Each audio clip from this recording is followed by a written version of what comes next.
ৰাষ্ট্ৰীয় সংবাদ মাধ্যমৰ বহুকেইগৰাকী জ্যেষ্ঠ সাংবাদিকে আহি উপস্থিত হৈছে গুৱাহাটীৰ ৰেডিসন ব্লু হোটেলৰ সন্মুখত। আৰু বৰ্তমান মহাৰাষ্ট্ৰৰ যি চৰকাৰ, এই চৰকাৰক লৈ এতিয়া গৰম হৈ উঠিছে মহানগৰীৰ ৰেডিসন ব্লু।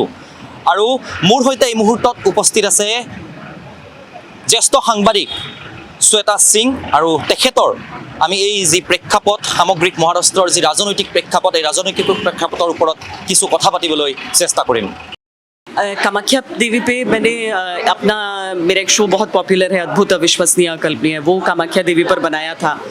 और मतलब सचमुच में एक अद्भुत मंदिर है। वहाँ पर जाकर जो मुझे लगता है कि हर एक इंसान को वहाँ पर आकर देखना चाहिए। वो आपको वाइब्रेशंस महसूस होती हैं वहाँ पर। और हाँ, अम्बुबाची मेला के समय मैं नहीं जा पाई हूँ वहाँ पर, सिर्फ उसका किस्सा जानती हूँ, उसकी कहानी और उसका महत्व जानती हूँ, लेकिन इस समय मैं नहीं आ पाई थी। तो मैं उम्मीद करती हूँ कि ये विधायकों का मामला जल्दी सुलझ जाए, तो मैं एक बार ज़रूर माँ के दर्शन कर लूँ जाके।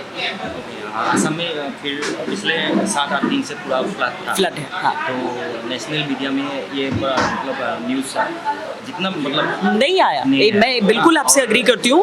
और मेरा जो मेन पर्पस था यहाँ पर आने का, जो प्लान था असम आने का, वो यहाँ के फ्लड्स कवर करने का था। मुझे सिलचर से बहुत सारे मैसेजेस और मेल्स आए हुए हैं, और मैं इस बात से बिल्कुल इत्तेफाक नहीं रखती कि बिहार और असम दो ऐसे राज्य जो हर साल बारिश होगी तो बाढ़ आ जाएगी। क्यों? तो मुझे राष्ट्रीय समस्या भी नहीं घोषित किया जाता है। एग्जैक्टली। तो मैं क्योंकि बिहार में पली बढ़ी हूँ, इसीलिए मेरे दिल में भी ये दर्द रहता है। असम क्योंकि हर साल वही हाल रहता है। आपको मालूम है कि कुछ छोटी छोटी चीज़ें होती हैं, उससे एक सोल्यूशन आ सकता है, तो वो क्यों ना किया जाए। तो इसीलिए मुझे, और जैसे ही ये समस्या यहाँ पर, ये पॉलिटिकल जो इशू है वो रिजॉल्व होगा, मैं असम के उन इलाकों में जाऊँगी बाढ़ कवर करने के लिए। क्योंकि हम लोग अगर कवर नहीं करेंगे तो वो इशू तो उठाना ही पड़ेगा ना, इशू तो उठाना चाहिए उसका। महाराष्ट्र का गवर्नमेंट अभी पूरा का पूरा चलकर अभी एक होटल की रूम में ही है, और महाराष्ट्र का पूरा पॉलिटिकल इधर से एक होटल की रूम से चल रहा है। आप लोग तो वो है ना कि दिन रात इधर में रुका हुए हो। महाराष्ट्र का जो कैपिटल है वो अब 2 हो गए हैं, एक मुंबई और एक गुवाहाटी। तो अब सिर्फ और सिर्फ यही होने वाला है। लेकिन ये भी देखना है ना, देखिए सोल्यूशन तो इसका तभी आएगा जब ये महाराष्ट्र जाएंगे। कितने दिन तक गुवाहाटी में रहेंगे, वो चीज़ सिर्फ एक है। अभी देखना है सबको, क्योंकि अभी तो एक एक करके आ रहे हैं, आज भी कल 30। आप लोगों की तरफ से कौन होगा, पिछला सीएम कौन होगा? अरे पहले तो ये देखना होगा कि किसका गठबंधन बनेगा, कि शिवसेना ओरिजिनल फॉर्म में रह पाएगी कि नहीं, पार्टी कहीं टूट तो नहीं जाएगी, ये भी चीज़ है। घर छोड़ दिया है वो।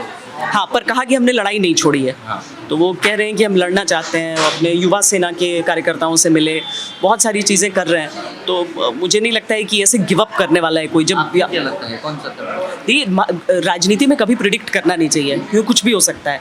जब अजीत पवार ने बगावत की थी और लगा था कि अब सरकार वहाँ बीजेपी की बनेगी, मतलब अजीत पवार के साथ, किसने सोचा था कि एक दिन अचानक अजीत पवार पलट जाएंगे और फिर बोलेंगे कि नहीं नहीं, मैं तो अपनी पार्टी में रहूँगा। असम का सीएम भी इस पूरा मामले को नहीं जानते हैं, बोल रहा है कि टूरिस्ट आया है, होटल का जीएसटी हम लोग को मिलेगी, ऐसे बात बोल रहा है असम का सीएम।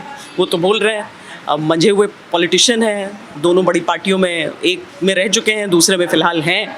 और मतलब ऐसा कभी हुआ नहीं था कि कोई गवर्नमेंट रिपीट हुई हो लेकिन सीएम रिपीट करने की जगह उन्हें बनाया गया हो। तो उनका जो स्टाइल ऑफ पॉलिटिक्स है, जिस तरह के वो राजनेता हैं, वो तो सब जानते हैं, ग्राउंड से जुड़े हुए हैं। इस तरह के मामलों को कैसे गूगली पे आउट नहीं होना है उन्हें मालूम है, तो वो डिफ्लेक्ट कर देते हैं, वो शॉट ऐसा खेल देते हैं कि कोई दिक्कत नहीं उसके बाद।